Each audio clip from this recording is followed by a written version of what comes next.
बहुत गंभीर समस्या है जो आजकल हमारे समाज में बढ़ती जा रही है। आत्महत्या के कारण कई हो सकते हैं, जैसे कि परीक्षा का दबाव, पारिवारिक समस्या, मानसिक स्वास्थ्य संबंधी समस्या और कई। लेकिन हमें यह याद रखना है कि आत्महत्या कोई समाधान नहीं है और हमें अपने मानसिक स्वास्थ्य का ध्यान रखना चाहिए। और यदि हमें लगता है कि हमें मदद की जरूरत है तो हमें हिचकिचाना नहीं है और अपने अध्यापकों, अपने दोस्तों, अपने परिवार से और अपने पेशेवरों से बात करनी है। हमें यह भी याद रखना चाहिए कि हम अकेले नहीं हैं। हमारे आसपास कई लोग हैं जो हमारी मदद करने के लिए तैयार खड़े हैं। आत्महत्या रोकथाम के लिए हमें मिलकर काम करना पड़ेगा, इसलिए हमें अपने समाज में जागरूकता बढ़ानी है और लोगों को मदद करने के लिए प्रोत्साहित करना है। याद रखें, आत्महत्या कोई समाधान नहीं है। हमें अपने जीवन को सकारात्मक दिशा में बढ़ाने के लिए काम करना है। चलो हम इसको एक नुक्कड़ नाटक के माध्यम से समझते हैं। नुक्कड़ नाटक प्रस्तुत कर रहे हैं 8वीं ए के छात्र।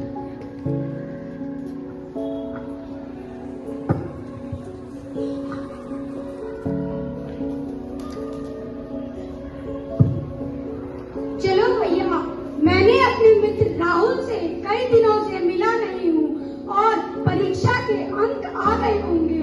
चलो उसके परीक्षा के अंक जाने। चलो ठीक है, हम तुम्हारे मित्र राहुल से मिलने चलते हैं। अरे राहुल, तुम इतने उदास क्यों बैठे हो? अब मत पूछो यार, मैं अपनी जिंदगी से तंग हो चुका हूँ। मैं अब जीना नहीं चाहता हूँ, मैं आत्महत्या करना चाहता हूँ। परंतु क्यों?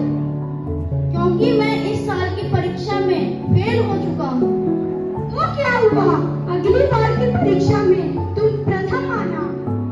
नहीं, मैं बस अब आत्महत्या ही करना चाहता हूँ। नहीं, आत्महत्या कोई समाधान नहीं है। अगर तुम आत्महत्या कर लोगे तो तुम्हारे माता पिता का क्या होगा? तुम्हारे माता पिता ने कितने ख्वाब देखे होंगे। नहीं, बस अब मैं जीना नहीं चाहता, मैं बस अब आत्महत्या ही करूंगा। चलो, अब हमारे स्कूल में काउंसलर सर की व्यवस्था है, उनसे तुम्हें मिलवाते हैं।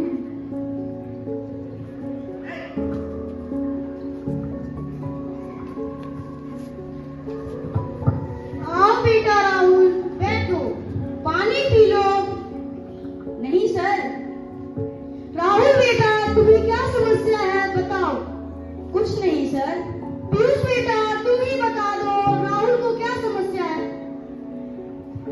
सर, राहुल आत्महत्या करने की बात कर रहा है। लेकिन क्यों?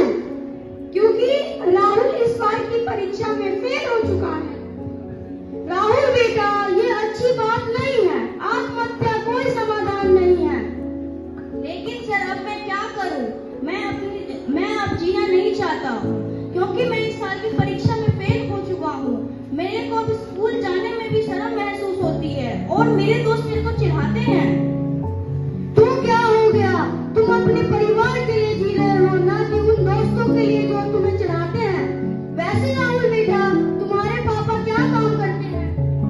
सर, मेरे पापा किसान हैं और वह गांव में खेती का काम करते हैं और उन्होंने मेरे को इस शहर में पढ़ने के लिए भेजा है। तो देखो बेटा, तुम्हारे पापा तुम्हारे लिए कितनी मेहनत करते हैं, तो तुम क्या अपने पापा को खुश नहीं देखना चाहते? देखो इस पीयूष के भाई को, 2 बार फेल होने के बाद भी आईएएस की पोस्ट पे बैठा है। इसने अपनी मेहनत करनी नहीं छोड़ी और तुम भी अपनी मेहनत नहीं छोड़ना। सर, मैं भी इसको यही समझा रहा था। आओ हम एक चींटी का उदाहरण ले लेते हैं, जो एक सबसे छोटा प्राणी है। चींटी कई बार ऊपर चढ़ने की कोशिश करती है, लेकिन कई बार नीचे गिर जाती है, लेकिन वो अपना साहस कम नहीं होने देती और आखिरकार वो अपनी मंजिल पे पहुंच जाती है। वैसे ही मनुष्य का जीवन है, उसमें कई सारे उतार चढ़ाव होते हैं, जिससे हमें अपना साहस कम नहीं होना देना चाहिए। हमें अपना साहस कम नहीं होना देना चाहिए। ठीक है ना बेटा? ठीक है सर, मैं समझ गया। आत्महत्या कोई समाधान नहीं है और अब मैं आत्महत्या छोड़कर अपनी पढ़ाई में ध्यान लगाऊंगा और आपको ये वचन देता हूँ कि अगले साल साल की परीक्षा में प्रथम आके दिखाऊंगा, अपने दोस्त पीयूष की तरह। धन्यवाद। तो आपने देखा, आत्महत्या कोई समाधान नहीं है। आपको अपने मन में आत्महत्या का ख्याल नहीं लाना चाहिए। आपको अपने जीवन में यह 3 पॉइंट हमेशा याद रखने हैं। पहला पॉइंट, जीवन कीमती है और संघर्ष अस्थायी है। दूसरा पॉइंट, मदद लेना कमजोरी की निशानी नहीं है, बल्कि ताकत की निशानी है। दोस्त और काउंसलर तुम्हारा समर्थन करने के लिए ही विद्यालय में उपस्थित है। मैं आशा करता हूँ कि आप में से कोई भी अपने मन में आत्महत्या का ख्याल नहीं लाएगा। धन्यवाद।